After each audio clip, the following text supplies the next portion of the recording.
Fatimah Al-Fihri, ibu pendiri universitas.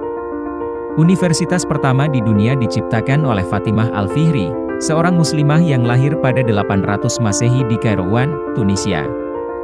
Universitas Al-Qarawiyyin adalah kampus tertua kedua di dunia, yang menjadi lembaga pendidikan pertama dengan sistem pendidikan yang menggabungkan elemen kebudayaan, agama, sains, dan pengetahuan umum. Pada awalnya Fatimah Al-Fihri hanya mendirikan Masjid Al-Qarawiyyin, untuk orang yang membutuhkan tempat ibadah.